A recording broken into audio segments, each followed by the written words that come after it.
apresenta Programa Conversando o Evangelho, um encontro aberto e participativo acerca da mensagem de Jesus à luz do Espiritismo, uma produção da equipe Casa Virtual Luz Espírita. Coordenação Cristiane Nobre Campos.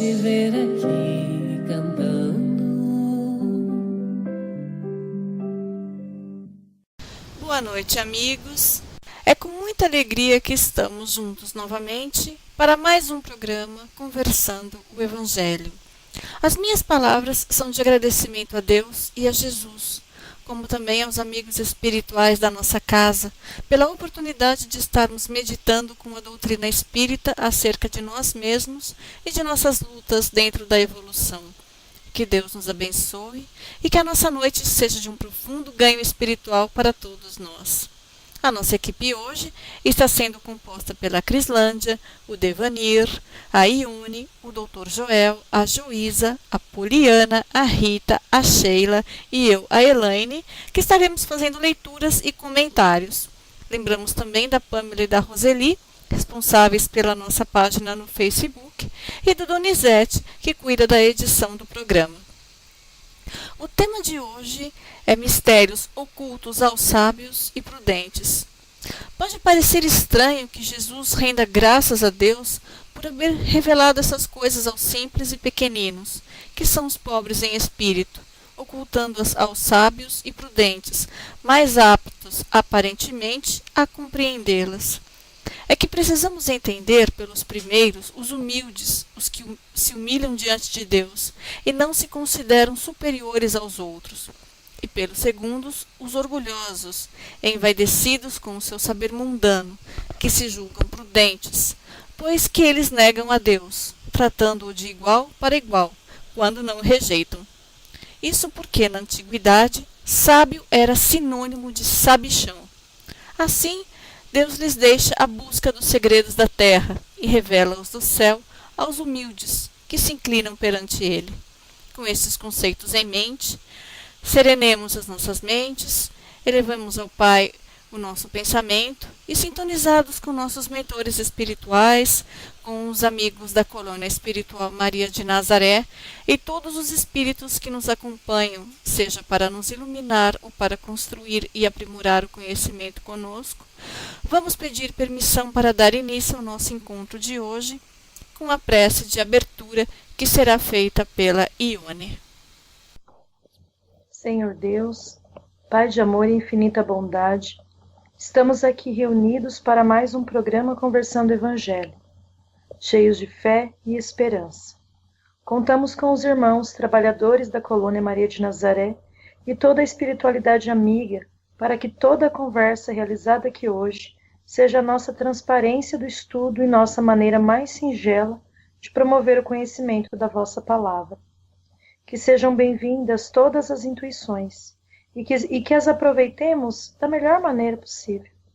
Obrigada, Mestre Jesus, por mais essa oportunidade, pelos irmãos amigos, pelas nossas famílias, pelo nosso trabalho, pelas nossas habilidades e capacidades, pela oportunidade de reflexão. Que momentos assim sejam a nossa mais rica oportunidade de moldar-nos em um vaso novo. Que esta argila, às vezes endurecida pelo orgulho, pelo medo, pela falta de fé, sejam transformadas, amaciadas e moldadas conforme a vossa vontade e também contando com o nosso livre-arbítrio. Graças a Deus e que assim seja. Que assim seja, damos graças a Deus. Após a prece, vamos pedir a Crislândia para que faça a leitura do Evangelho de hoje. Naquele tempo, respondendo, disse Jesus: Graças te dou a ti, Pai, Senhor do céu e da terra, porque escondestes essas coisas aos sábios e prudentes, e as revelastes aos simples e pequeninos. Mateus, capítulo 11, versículo 25. Após a leitura, solicitamos ao nosso amigo Devanir que proceda com a leitura do texto. Uma boa noite a todos. Vou fazer a leitura do texto com o título Sinal de Inteligência. As academias do mundo estão repletas de expoentes da inteligência.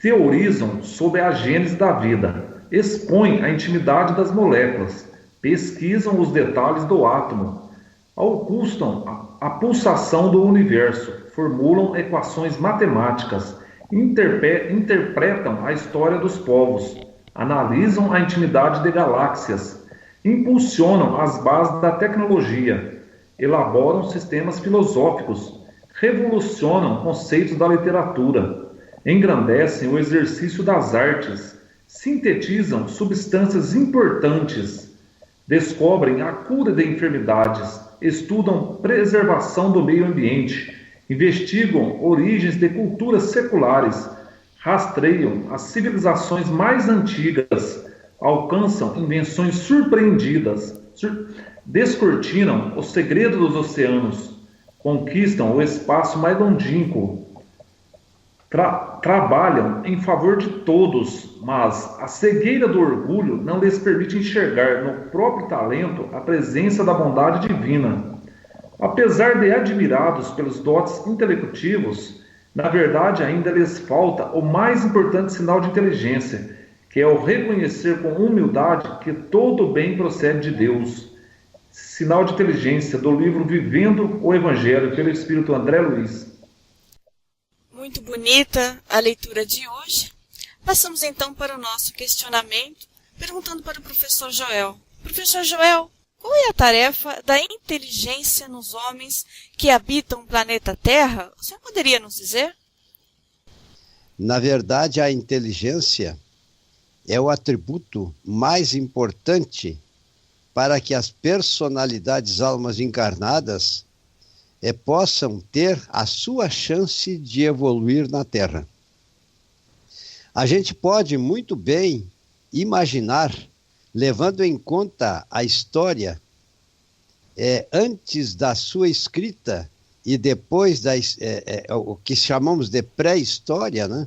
E a história propriamente dita, a partir da qual se consegue, pelos registros, fazer-se as interpretações, o quanto a humanidade era simples e ignorante no início da sua existência na Terra. Porque só passo a passo, à custa de muitas encarnações, para nós que somos espíritas, esta é a nossa linguagem que interpreta as verdades universais, foi que as entidades espirituais encarnadas conseguiram se relacionar com o mundo, conseguiram conseguir interpretar o ambiente no qual viviam, viveram muito tempo em função do politeísmo, porque tudo aquilo que não compreendia era atribuído a um Deus. Mas acontece que o Pai, de infinito amor, a inteligência suprema, não abandona nunca os seus filhos. Nunca eles ficaram abandonados, e de tempos a tempos, a partir de um certo grau de evolução, já registrados os fatos nos textos bíblicos, sabemos que os profetas foram espíritos muito evoluídos, que a divina providência permitiu que viessem à Terra para propiciar ao homem os meios pelos quais não só eles iriam promover seu crescimento espiritual, mesmo que disto não tivessem consciência, e também ter o desenvolvimento da sua inteligência. A gente sabe que antes de Cristo já existia um acervo cultural muito grande na Terra. Mas depois que destruíram, incendiaram a Biblioteca de Alexandria, muitos conhecimentos que configuravam o trajeto evolutivo da humanidade antes de Cristo ficaram perdidos. Alguns dos quais ainda hoje em dia são conhecidos, especialmente no campo da astronomia. As pessoas já tinham naquela época, antes de Cristo, a chance de empregar a sua inteligência. E eis que veio então para a Terra o maior presente que a humanidade poderia receber, que é a vinda do Divino Mestre Jesus, espírito mais evoluído que já veio à Terra. e que criou as bases dos seus ensinamentos. Mas, através da sua profecia, sendo sucinto nestas considerações, deixando de lado outras análises também de cunho importante, Cristo sabia que a humanidade do seu tempo não tinha condições de assimilar e entender certos ensinamentos. Todavia, ele nos deixou ensinamentos que apresentaram a sua utilidade naquela época, apresentaram a utilidade em todas as épocas, apresentam ainda hoje e irão prosseguir sendo necessárias na senda evolutiva eterna. Só que a humanidade que instituiu por convenções humanas as religiões, especialmente a religião católica apostólica romana, que criou, devido ao fanatismo dos seus mandantes, dos seus sacerdotes, criou aquilo que chamamos de período obscurantista, período de escuridão, o período das trevas acontecidas na Idade Média. E eles então interpretavam os ensinamentos de Jesus e constituíram Bíblia e anotaram informações antigas, mas aquelas que não interessavam geraram a discordância das pessoas e então eles começaram a fazer modificação nos ensinamentos de Jesus. E Jesus sabia que isso iria acontecer. Sabendo que isso iria acontecer, ele simplesmente suplicou ao Pai e veio o Consolador prometido. E disse que além da recapitulação, da recordação dos seus ensinamentos, os homens iriam aprender muitas outras coisas para que pudessem se apropriar das verdades universais, das quais estamos ainda nos tempos da atualidade, nos apropriando. Então, a ciência, ela, a partir do iluminismo, libertou as pessoas que já haviam conseguido um certo grau de evolução dos dogmas infantis, das crenças religiosas daquela época. Surgiram homens que começaram a discordar dos dogmas, dos quais nem vamos falar, porque todo mundo sabe da existência, da concepção do inferno e de outras formas de sofrimento, dos crimes medievais cometidos em nome do fanatismo, e, na verdade, então, deixaremos isso de lado, mas o fato é que a humanidade precisava ser liberta desta postura interpretativa, especialmente aqueles que não acreditavam. E foi quando, então, veio o iluminismo na Terra, e já estamos então, lá no ano de 1700 e pouco, quando vieram os iluministas, que foram entidades espirituais muito inteligentes, muito evoluídas, e que trouxeram seus conhecimentos que começaram a ser disseminados nas pessoas que integravam a sociedade da época, bem entendido, daqueles que não aceitavam os dogmas da igreja, e aí eles desacreditaram de tudo. Tendo desacreditado de tudo, eles penderam para o lado do materialismo. Então, a inteligência ali naquela época foi uma faca de dois gumes. E foi quando, então, a inteligência suprema, a divina providência, concretizou na Terra a profecia que foi formulada por Cristo. A doutrina do Consolador.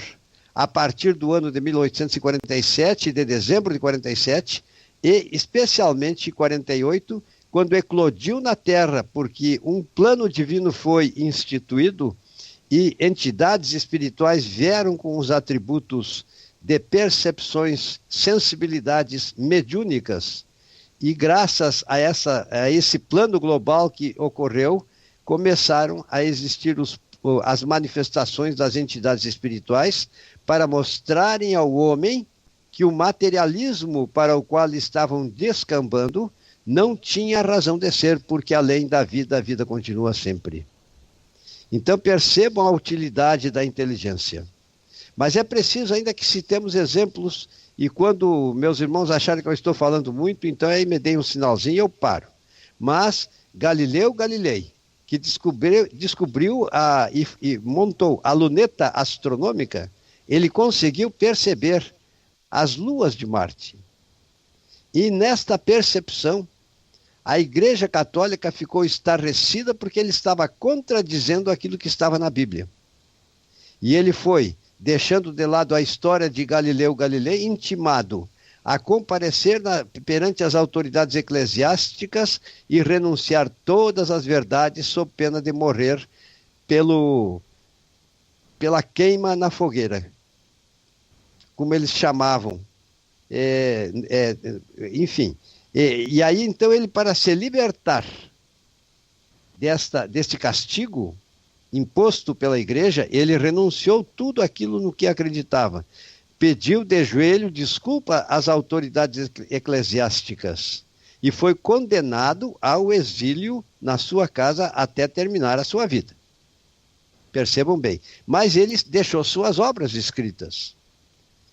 Além do que também Kepler foi um outro grande pensador que que escreveu o livro Revolução das Esferas. E tanto Galileu Galilei quanto Kepler, e também Giordano Bruno, que teve a concepção do universo infinito, e discordou que a Terra era o centro do universo, contrariando as ideias que a Igreja aceitava e que foram propostas por Ptolomeu, que forjou dos seus pensamentos esta interpretação, a concepção desses fatos. Ele foi condenado a morrer na fogueira também. Mas como ele não parava nunca de falar, inclusive puseram um freio de ferro que perfurou a sua língua e ele ficou impossibilitado de falar e foi levado à fogueira santa. Isso ainda acontece. Desculpa, professor. Isso ainda demonstra a nossa grande ignorância, né? Como seres humanos. Então... Sem sombra de dúvidas.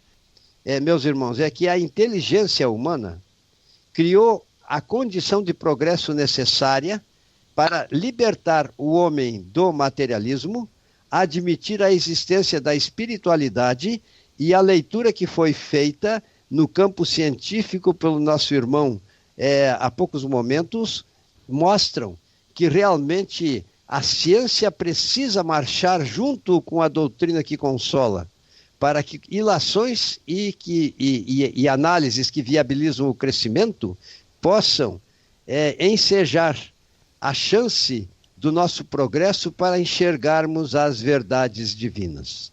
Então, com a palavra... Esse é o ponto, né, professor? Usar bem a inteligência que nós temos. É verdade. Então, dando prosseguimento, nós perguntamos então à Juíza.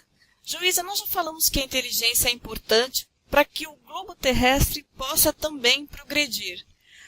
Agora me diz uma coisa, o homem sem grandes possibilidades intelectuais é sempre um homem medíocre? Ou seja, nós devemos desprezar as pessoas que não tiveram estudos e por isso são consideradas ignorantes? O que você teria para nos dizer a respeito?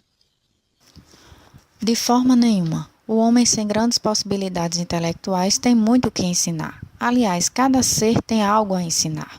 Todos nós somos capazes de realizar algo. Ouçam essa pequena história e vocês entenderão. Um certo dia, um agrônomo de formação tentou por várias vezes fazer uma muda de uma mangueira e não obtinha sucesso. E se questionava por que não conseguia fazer essa muda. Um amigo de trabalho, que no passado foi agricultor, ouviu seus questionamentos e foi até ele para tentar ajudá-lo. Disse que o mesmo precisaria abrir o caroço da manga para que a semente ficasse nua e assim florescesse, pois aquele tipo de mangueira tem um envoltório muito duro no seu caroço que dificultava a semente brotar. O agrônomo riu, pois não aprendeu daquela forma na universidade, e o antigo agricultor pediu que o mesmo tentasse e veria que daria certo, e assim ele fez. Não lhe custaria nada, e em poucos dias teve a sua tão esperada muda da mangueira. Com esse pequeno relato, vemos que cada ser possui algo a nos ensinar e que não podemos menosprezar ninguém. Muito boa e completa a resposta da juíza. Vamos prosseguir então perguntando para Crislândia. Crislândia, a análise pela razão pode cooperar? Nós no Espiritismo falamos muito em fé raciocinada, não é? De modo definitivo no trabalho de nossa iluminação espiritual? O que você teria a nos dizer a respeito? É certo que o homem não pode dispensar a razão para vencer na tarefa focada ao seu esforço, no círculo da vida. Contudo, faz-se mister considerar que essa razão vem sendo trabalhada de muitos séculos no planeta, pelos vícios de toda sorte. Temos plena confiança deste acerto no ultrarracionalismo europeu, cuja avançada posição evolutiva ainda agora não tem vacilado entre a paz e a guerra, entre o direito e a força, entre a ordem e a agressão. Mas que em toda parte da orbe a razão humana ali se elevou às mais altas culminâncias de realização e, todavia, desequilibrada pela ausência do sentimento, ressuscita a selvageria e o crime, embora o fausto da civilização. Reconhecemos, pois, que na atualidade da orbe toda iluminação do homem há de nascer, antes de tudo, de sentimento. O sábio desesperado no mundo deve volver-se para Deus, como a criança humilde, para cuidar dos legítimos valores do coração. Porque apenas pela reeducação sentimental nos bastidores do esforço próprio se poderá esperar a desejada reforma das criaturas. Pelo Espírito Emmanuel, do livro Consolador, psicografia de Francisco Cândido Xavier. Muito completa também a resposta da Cris. Perguntamos então ao Devanir. Devanir, falando em iluminação, me diz uma coisa, como é que nós podemos iniciar o trabalho de iluminação da nossa própria alma? E por que é tão difícil para o homem se conhecer a si próprio? O que você teria para nos dizer? Bem, primeiramente, vamos deixar claro, como já foi muito bem citado pelo professor Joel, que se tratando de iluminação espiritual, não existe fonte alguma e maior além da exemplificação de Jesus no seu Evangelho de verdade e vida. Os próprios filósofos que falaram na Terra, antes de sua vinda, não eram senão emissários de sua bondade e sabedoria, vindo a preparar-lhe a luminosa passagem pelo mundo das sombras, ou seja, a Terra. Razão porque o modelo de Jesus é definitivo e único para a realização da luz e da verdade em cada homem. As pessoas que creem apenas admitem, mas as que trabalham e lutam pela iluminação interior vibram e sentem. A palavra do guia e mentor espiritual de cada um é agradável e amiga, mas o trabalho de iluminação pertence a cada um. Toda reforma terá de nascer no interior, no íntimo da alma de cada pessoa. E da iluminação nascida do coração vem a verdadeira cristianização do lar. Quando se der o aperfeiçoamento e a iluminação das coletividades, surgirá o novo e glorioso dia da humanidade. Quando a sinceridade e a boa vontade se emanam dentro de um coração, no maior verdadeiro sentimento da alma, faz-se no santuário íntimo a luz espiritual para a sublime compreensão da verdade. A nossa existência na Terra é um aprendizado excelente e constante, pois estamos como estudante na escola, para aprender e se iluminar nos conhecimentos e moralidade pura dos sentimentos. Não há idade para o serviço de iluminação espiritual. Os pais têm o dever de orientar a criança desde os seus primeiros passos, no capítulo das noções evangélicas, e a velhice não tem o direito de alegar o cansaço orgânico em face desses estudos, de sua necessidade própria. E embora haja grande dificuldade das pessoas conhecerem-se a si mesmo, uma avaliação serena de nossa dor, de nosso relacionamento com o próximo, pode oferecer-nos uma luz no fim do túnel. Além do mais, tomando consciência de nossa ignorância, de nossos defeitos arraigados, que precisam ser arrancados, estaremos alicerçados para detectar a nossa verdadeira capacidade de nos conhecer e poder caminhar em direção à nossa iluminação interior. Por fim, digo como referência as questões 919 e 919A do Livro dos Espíritos, que auxiliam-nos na prática da reforma íntima, como o exemplo que Santo Agostinho sugere, ou seja, que todas as noites devíamos revisar o dia para ver como fomos em pensamentos, palavras e atos. Passa a palavra. Muito bem, Devanir. Eu só teria a acrescentar que esse esforço individual de autoiluminação deve começar com o autodomínio, o controle das nossas emoções, com a disciplina desses sentimentos egoísticos que nós temos, né? E o trabalho silencioso da criatura por exterminar as próprias paixões. Perguntamos agora a Sheila. Sheila, nós dissemos que a alma, para progredir, precisa avançar em ciência e em moralidade. Como podem progredir as almas dos espíritos que, desde o nascimento, são acometidas por doenças como a idiotia e o cretinismo? Podemos dizer que espíritos nesta condição estão estacionados, espiando por terem, de certa forma, feito uso indevido de suas faculdades normais. Assim como pessoas que ao nascer com deficiência física, por exemplo, estão espiando por terem feito algo em sua outra existência que prejudicou seu perispírito ou que tenha causado mal a outras pessoas também. Os estudos espíritas feitos sobre os cretinos e idiotas, eles provam que a sua alma é tão inteligente quanto a dos outros homens, que essa enfermidade é uma expiação infligida aos espíritos por terem abusado das suas inteligências e que sofrem cruelmente e se sentirem aprisionados nos laços que não podem quebrar e no desprezo do qual se veem objeto, quando talvez tenham sido insensatos na sua existência precedente. A Revista Espírita de 1861, em seu artigo Os Cretinos, afirma que os cretinos são seres punidos na Terra pelo mau uso que fizeram de poderosas faculdades.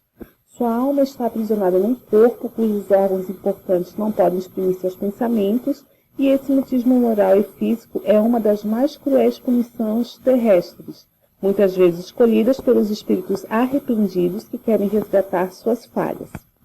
Quase todas as enfermidades têm assim sua razão de ser.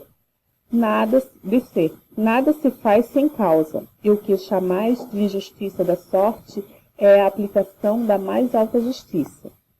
Eu particularmente li pela terceira, quarta vez o livro Reparando Erros de Vidas Passadas.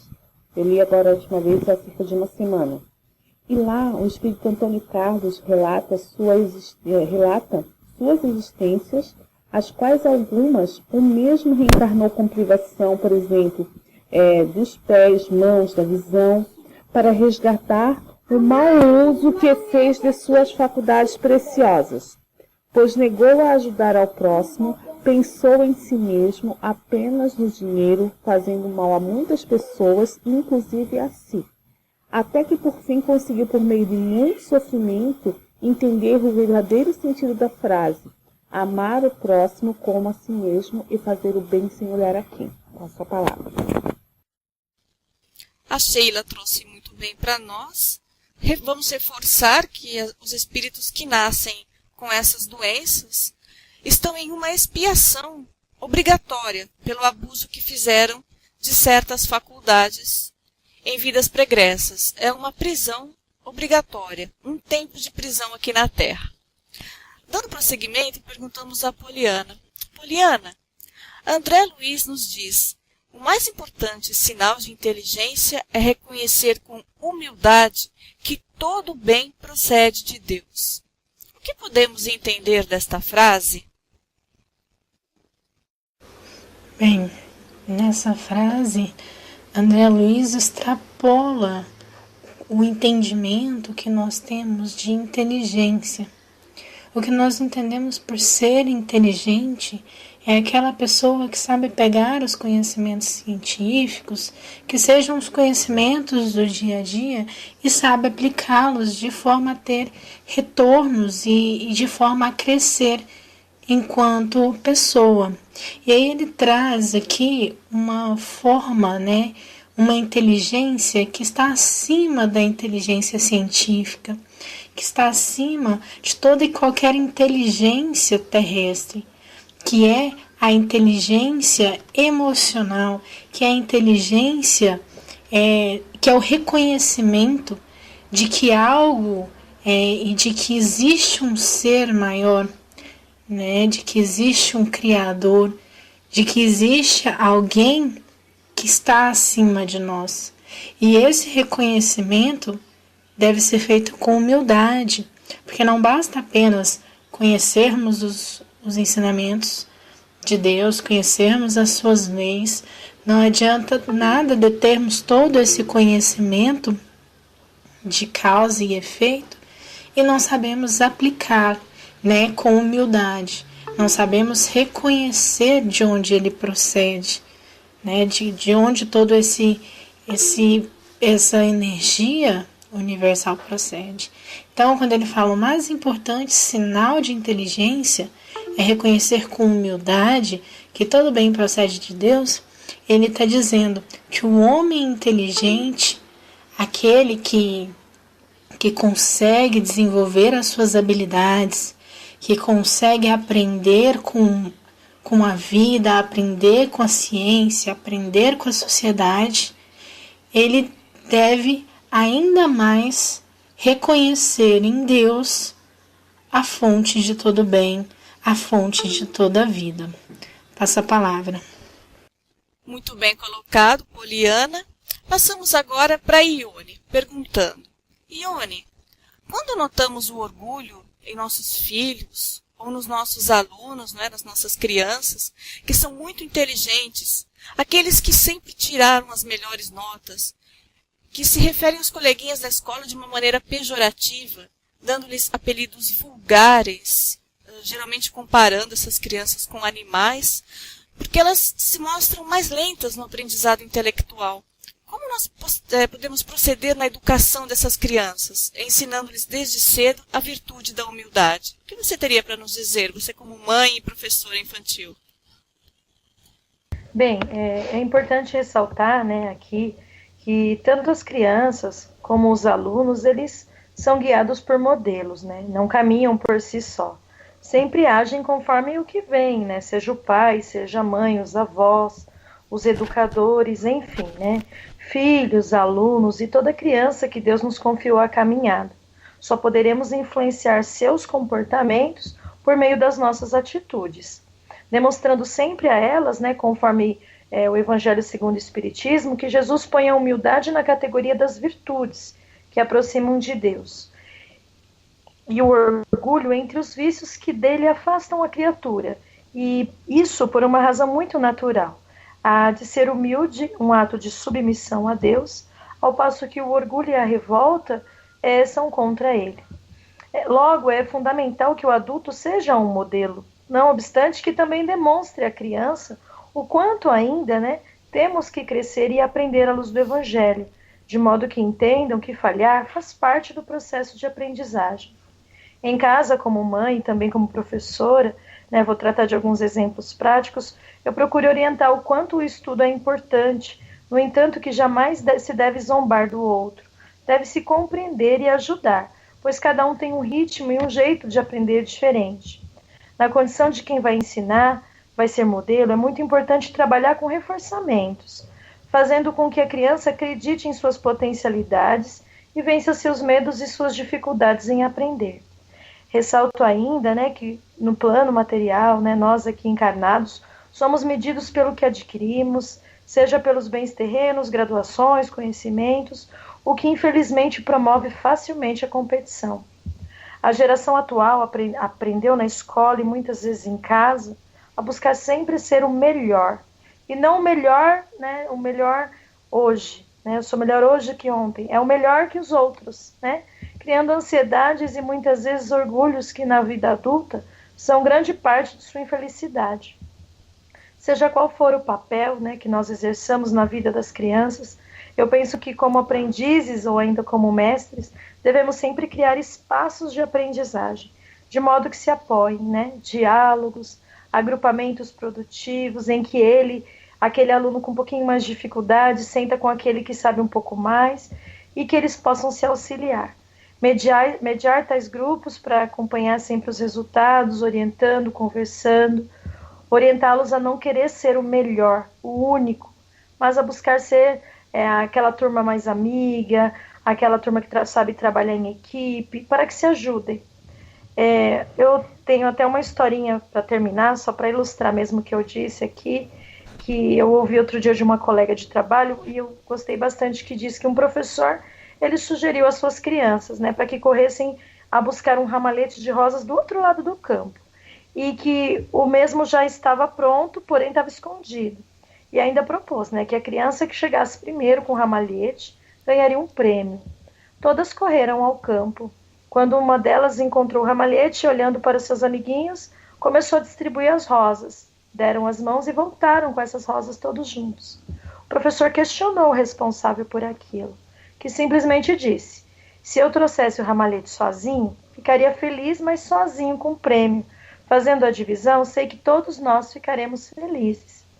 E assim, eu deixo essa reflexão para a gente, né, para todos nós, para que a gente possa promover entre os pequenos menos competição e mais colaboração. Logo, nós teremos adultos menos orgulhosos e mais humildes. E é isso. Ione, você já passou por alguma situação em que você percebeu que o próprio pai incentiva o orgulho nos filhos e muitas vezes os pais ensinam os filhos a tratar o coleguinha dessa maneira pejorativa? Bastante. Inclusive porque a gente faz muita atividade em grupo, né? E eu sinto que quando os agrupamentos, eu nunca deixo que eles decidam, porque se a gente deixa que eles decidam, eles vão sempre pela afinidade, e muitas vezes eles acabam deixando excluído uma boa parte da turma. Então eu trabalho muito com sorteio, ou mesmo, dependendo da atividade, eu prefiro decidir mesmo, aquele que eu sei que vai desenvolver um pouco melhor, com aquele outro, e eu já vivenciei da mãe mandar o bilhete perguntando por que o filho ficou no grupo que só tinha aluno burro, mais ou menos, não disse o burro, mas disse aluno fraco, aluno que não sabia nada, e que o filho dela era muito inteligente para ficar com aluno burro. E aí, para conduzir como que eu conduzi isso, né? Eu chamei a criança e eu conversei com a criança de modo que ela fosse para casa e convencesse a mãe que aquilo era importante para ela e para os amigos, né? E que ele era um parceiro, um líder, e que ele estaria ali não só ajudando os colegas, mas ele estaria aprendendo muito mais, porque ele ia conseguir explorar a oralidade dele do conhecimento. Então foi mais ou menos assim, mas foi um choque a maneira que eu recebi o bilhete, mas eu assim, ao mesmo tempo que eu me choquei, eu pensei, a gente não pode julgar, tem que tentar entender e transformar a situação, porque para a gente que está com eles, é mais fácil ver a diferença. Para o pai que está em casa só com o seu filho, vendo só o boletim do seu filho, e muitas vezes tendo um filho que tem mais facilidade na aprendizagem, o pai não consegue entender o que é uma criança com dificuldades, né? Ele não sabe como lidar com aquilo, então ele pensa somente no próprio filho, né? Que é um pouquinho de egoísmo, mas às vezes eu vejo até como um egoísmo que ele não percebe que ele não está acostumado com isso, ele está acostumado com o filho que sabe, né? E não com o filho que não sabe. Então eu acho que é bem por aí, mas é dessa maneira que eu procuro conduzir, né? Dessa forma eu acho que dá certo, porque o próprio filho consegue mudar um pouquinho a cabeça do pai, e a gente sabe o quanto a gente aprende com os nossos filhos, né? Muitas vezes, muita coisa da vida mesmo, a gente aprende mais com a fala deles, com a orientação deles, do que propriamente lendo alguma coisa, estudando. Eu gosto muito de ouvi-los, né? Eu acho que a gente se transforma ouvindo as crianças. E como você conduz situações nas quais os pais mesmos ofendem os alunos? Eles mesmos estão chamando as crianças de burras, dizendo: poxa, você não aprende tanto que eu pago a escola para você, tanto, não é? Tem bastante, tem muito disso. É bem complicado, né? Infelizmente, não é só com o pai, a gente tem colegas, né, também de trabalho que não sabem lidar com a dificuldade, mas eu procuro... eu procuro nesse ponto, é um ponto assim que eu acho que, graças a Deus, eu aprendi muito, né? Essa sensibilidade de perceber que cada um tem um tempo de aprender, não só dentro da escola, mas na vida. Então, com eles lá no dia a dia, eu procuro trabalhar muito isso. E nas reuniões de pais eu também falo muito isso. Mas eu tenho muitas situações mais de pais que querem pressionar a criança a ser o 10, né? Ou quando ele tira o 10, a escuta do pai é sua obrigação.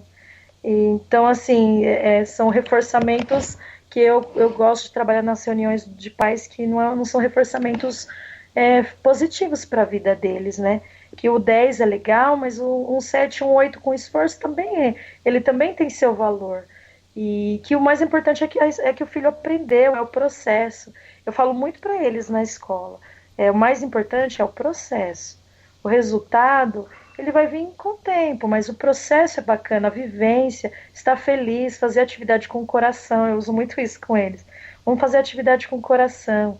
E com os pais, infelizmente, eu tenho um pouco de diálogo, porque agora eu voltei para a sala, então menos ainda. Então eu vejo mais por bilhetes. Mas a gente, infelizmente, tem, sim, situações de pais que falam: ah, meu filho não aprende, mas assim, é burro.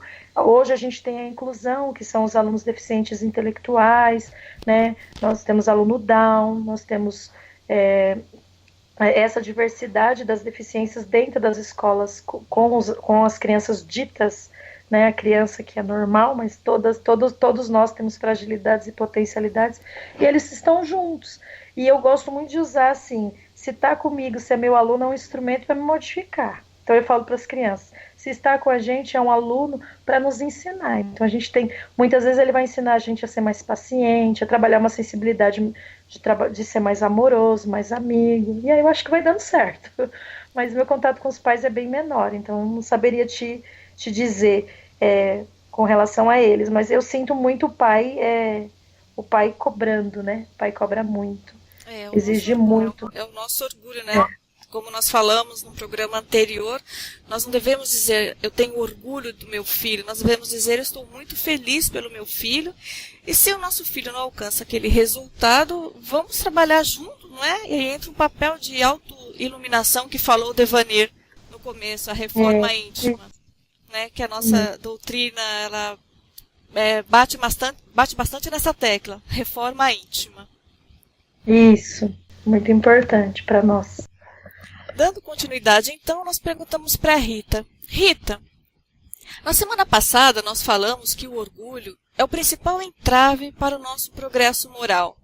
Dissemos que o orgulho ainda está muito atrelado ao nosso instinto de conservação e indicamos formas de nos livrarmos do orgulho. Também questionamos o fato de muitos intelectuais negarem a existência de Deus. Hoje gostaríamos de perguntar, nós, como espírita, temos o direito de convencer os intelectuais ateus da existência de Deus, sem faltar com a caridade e sem demonstrarmos arrogância? O que você teria para nos dizer?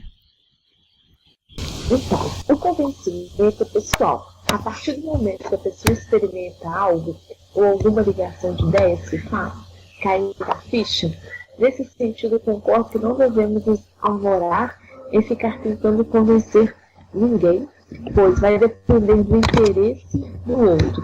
Mas se o outro se predispõe a dialogar e mesmo assim não consegue ser convencido das ideias propostas, é que nós não estamos sendo suficientes sábios ou pacientes para explicar cada coisa segundo o entendimento e necessidade do outro.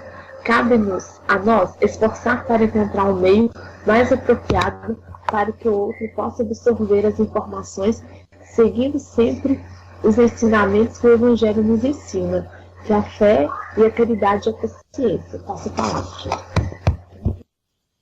A fé nunca pode ser imposta, né? A fé é uma questão de entendimento. A pessoa precisa entender para depois ela poder acreditar.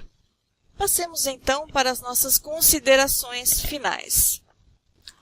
Hoje o nosso texto foi trazido do Portal Espírita, no Portal do Espírito, é um texto de Carlos Pereira.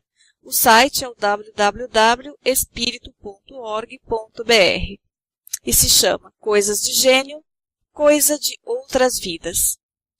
Gregory Roberts Smith é um norte-americano de 13 anos de idade e poderia ser um pré-adolescente comum, se já não estivesse prestes a cursar um doutorado de matemática em Oxford. Sim, um doutorado com 13 anos de idade. Aliás, a precocidade dele surpreende. Aos 14 meses de vida, resolvia problemas simples da sua matéria preferida, quando aos 10 anos começava a graduação pela Randolph-Macon College em Washington. Greg chega a cobrar $10.000 por palestra e teve seu nome indicado pela segunda vez ao Prêmio Nobel da Paz, pela sua defesa de crianças pobres do mundo. Um talento precoce conhecido entre outros foi o do compositor Mozart. Ele compôs minuetos aos 5 anos e escreveu a sua ópera aos 14 anos. Os casos de crianças superdotadas sempre chamaram a atenção. A ciência não possui uma explicação convincente sobre o assunto. Alega apenas se tratar de uma predisposição genética associada à rápida reação a estímulos eternos. Precocidade, porém, não seria mais sinônimo de genialidade. O gênio seria aquele que conseguiria agregar valor, trazer algo de novo à humanidade, e não simplesmente ser alguém com uma capacidade acelerada de produção comparada à média geral. Vamos dar um exemplo aqui de Albert Einstein, né, que trouxe bastante bem à humanidade, Alexander Fleming, entre outros. Os gênios representariam 0,1% da população mundial, segundo estatísticas otimistas. E nós aqui estamos orgulhosos do nosso filho simplesmente porque tiram boas notas na escola, né? O debate sobre o que é realmente a inteligência nunca foi tão promissor como atualmente. Muitas teorias têm ampliado o conceito de inteligência, fugindo ao esquema ultrapassado de medição dela pelo coeficiente intelectual, o QI, mediante a aplicação do teste de Binet. Gênios como Greg teriam QI entre 160 a 180, mas o que esse número responderia sobre a origem desta anormalidade, entre aspas, né? Para demonstrar a multivariedade de expressão intelectual, Howard Gardner, professor da Universidade de Harvard, nos Estados Unidos, desenvolveu a teoria das inteligências múltiplas, que permite compreender a manifestação da inteligência humana pelas capacidades verbal, linguística, lógico-matemática, visual-espacial, rítmica musical, corporal sinestésica, interpessoal, intrapessoal e naturalista dos indivíduos. Outros teóricos, entre eles Daniel Goleman, advertiram que a inteligência teria também um caráter emocional, demonstrado pelo desenvolvimento de competências como autoconhecimento, autogestão, conhecimento do outro e habilidades sociais.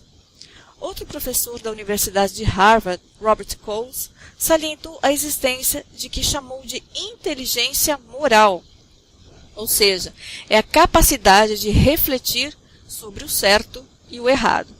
O que todas essas teorias não levaram em consideração é a possibilidade da inteligência ser atributo ou conquista do próprio ser, como resultado acumulativo de seus conhecimentos e vivências de existências anteriores, admitindo-se a reencarnação como fato. As ideias inatas que possui são lembranças espontâneas do seu patrimônio particular em diferentes esferas de expressão, alguns em estado mais latente, como nas chamadas crianças prodígio. Ficaria bem mais fácil compreender toda essa complexidade da mente humana. Mais recentemente, o Dr. Richard Woolman, também de Harvard, incorporou às demais teorias em voga o conceito de inteligência espiritual, que seria a capacidade humana de fazer perguntas fundamentais sobre o significado da vida e de experimentar simultaneamente a conexão perfeita entre cada um de nós e o mundo em que vivemos. Não é exatamente aquilo que define a doutrina espírita, mas já é um avanço no entendimento integral do indivíduo. O atual estágio evolutivo dos seres viventes na Terra ainda não permite uma definição mais próxima do que seria, afinal, o espírito. Tanto que a resposta dada ao questionamento do organizador do espiritismo, Allan Kardec, fora superficial, quando afirmou que os espíritos são os seres inteligentes da criação, o que dá a entender que a inteligência é um fator preponderante caracterizar no processo evolutivo, tanto que possui um corpo mental na sua constituição total. A inteligência a que se associar a capacidade de utilizá-la para o bem de si próprio, da comunidade que participa e da humanidade. Este é o sinal que ainda estamos bastante lerdos. Quem dera que novos gênios que chegam à Terra, muitos deles advindos de outras esferas planetárias, venham nos ensinar a conjugação perfeita entre precocidade intelectual com desenvolvimento do senso moral. Isso certamente seria coisa de gênio. Para concluir o programa, nós vemos que nós, seres humanos, e o planeta também, progredimos tanto em moral quanto em inteligência. Nós precisamos dar sentimentos à nossa inteligência, para que nós possamos dar uma contribuição moral também ao nosso planeta. Um espírito é perfeito somente quando ele atinge a perfeição intelectual e a perfeição moral dos seus sentimentos. Tendo feitas essas considerações, pedimos então ao professor Joel que faça a nossa prece de encerramento. Mentores, espirituais amigos que compartilham conosco destes momentos. No estudo de hoje, tivemos a oportunidade de perceber que a divina providência, numa atitude de amor, permite que personalidades, almas evoluídas, tenham a exteriorização de suas lembranças auridas em vidas pregressas, para chamar a atenção da humanidade e levar os homens a essas reflexões, para percebermos que todos nós estamos no caminho do aprendizado e é necessário aprendermos a usar, dentro dos parâmetros evangélicos, sem fanatismo, a nossa inteligência, para que possamos incorporar não somente os ensinamentos do Divino Mestre Jesus, mas também de todos os demais conhecimentos nos campos das ciências, que nada mais são do que a concretização do pensamento divino, aqui na Terra e ao alcance para a evolução dos homens. Portanto, ao alcance evolutivo nosso. Quanto precisamos reconhecer que somos imperfeitos, que somos atrasados, praticamente um pouco mais ou um pouco menos, às vezes, do que possuidores de simplicidade e ignorância. Mas o maior presente que o amor divino nos ensejou foi Jesus, o nosso Divino Mestre, que através de todos os seus ensinamentos, com o progresso aurido pela inteligência humana ao longo dos tempos dentro da eternidade, nos permitirá o crescimento espiritual. Mas não podemos, mentores espirituais amigos, deixar de pedir pela nossa irmã Cris Campos, que está convalescendo, que ela possa ser auxiliada e envolvida pelo amor divino. E também por todas as personalidades almas, os missionários da luz que se acham dispersos no planeta, nestes momentos pelos quais a Terra passa por tantos momentos atrozes, com tanta maldade, com tanta pouca inteligência na manifestação do amor para com os seus semelhantes. E assim dizendo, nós sabemos, irmãos espirituais, que precisamos todos nós, especialmente os trabalhadores da Gavile, de receber a vossa ajuda, não somente para a mantença de nossa perseverança, mas para que possamos aumentar a nossa capacidade e utilizar de maneira dentro dos parâmetros de Jesus a nossa inteligência em todos os aspectos, como foi lido no aspecto moral e no aspecto científico, e no aspecto de desenvolvimento dos atributos e todas as demais virtudes, sabemos, arquetipadas na mente do Pai. Pedimos então para vós, espíritos amigos, ajuda neste sentido e ajuda para esta humanidade que sofre. Obrigado, Jesus, Divino Mestre, e que assim seja. Que assim seja. Agradecemos a Deus, a Jesus pelos momentos gratificantes que nos foram proporcionados na noite de hoje. Que possamos estreitar ainda mais os laços fraternos que começamos a desenvolver. E lembremos que o nosso Mestre Jesus é o nosso caminho, nossa verdade e nossa vida.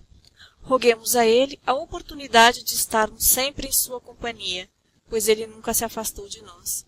Que Deus nos abençoe e até o nosso próximo programa Conversando o Evangelho. Muita paz a todos nós.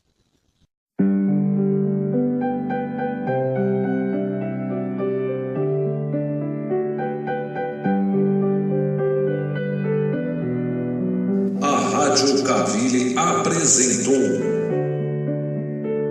Programa Conversando o Evangelho, uma produção da equipe Casa Virtual Luz Espírita.